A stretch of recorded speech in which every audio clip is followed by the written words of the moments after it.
bagong biyahe, bagong delivery ng mobility scooter. At syempre, hindi mawawala ang ating challenging na puzzle at interesting trivia. Handa na ba kayo? Tara na, biyahe tayo. Tara na, biyahe tayo, kasama ang pamilya. Magandang araw sa inyo mga kagrasyas. For today's video, kasama natin si Biyaherong Droreb. Siyempre, tatanungin po natin siya. Droreb, anong kayang gawin ng apat na lalaki ng sabay-sabay na hindi kayang gawin ng apat na babae ng sabay-sabay? Maligo. Mali. Kayo mga kagrasyas, alam niyo po ba yung sagot? Kung gusto po ninyo malaman ang sagot mga kagrasyas, tapusin po ninyo ang video ito. Pero sa ngayon, magdi-deliver po muna kami ng mobility scooter sa Batasan, Commonwealth. At habang papunta kami sa bayan ng customer mga kagrasyas, pakinggan po muna natin ang tatlong trivia about Batasan, Quezon City. Let's go! Let's di ka na mabibigo. Tatlong trivia about Batasan, Quezon City.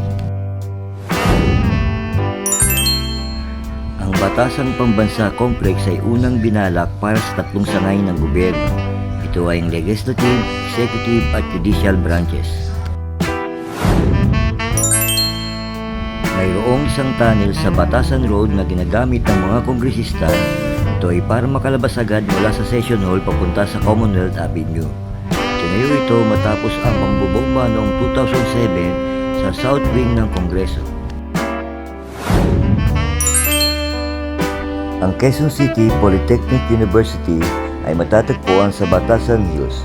Ito ay tinayo sa pagitan ng 2009 at 2010. Sa mga interesado sa aming mobility scooter at electric feature, bumisita lamang po kayo sa aming showroom sa Taguig o tumawag kayo sa mga number na nakikita ninyo sa screen. Maraming salamat po. Bahay na ako iyong dalhin sa magaganda at malalayong lupain. So yun na nga guys, andito na po kami sa bahay ng pagdi-deliver natin ng mobility scooter. Ayun na po si Droreb, oh. Nagpa-park na po siya. Yun si Droreb, oh. Yun, oh. Ito, naka-charge. Naka-charge ang ganyan. Ayan po si Ito Droreb. naman. Dinidemo po niya ang ating Istu Pro.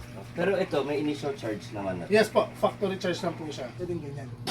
Grabe, ang gaan pala ng scooter natin, oh. Hawakan mo muna ito. Tapos dito.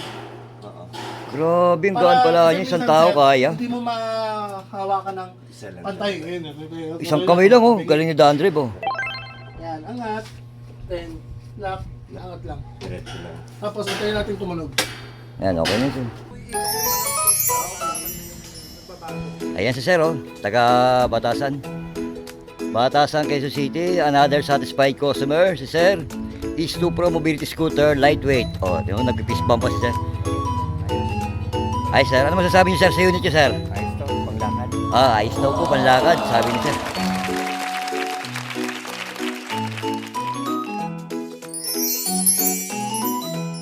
Yun na nga guys, tapos na po kami mag-deliver. Ginabi na po kami. Siyempre, tanungan time na po tayo. Droreb, anong kayang gawin ng apat na lalaki ng sabay-sabay na hindi kayang gawin ng apat na babae ng sabay-sabay? Maligo. Mali. Ang tamang sagot ay umihisa rin wala na walang tapon. Di ba? Na sabay-sabay, di ba? Ayaw, di ba? Di ba? Yun. Ah. Ulo ko sa'yo. Bahala ka sa buhay mo. Umihisa rin wala ng walang tapon. Di ba? Ano hindi kayang gawin ng apat na babae na kayang gawin ng apat na lalaki? Yun lang po mga kagrasyas. Maraming salamat sa panonood at sa inyong suporta. Don't forget to follow, like, and subscribe. God bless po sa ating lahat.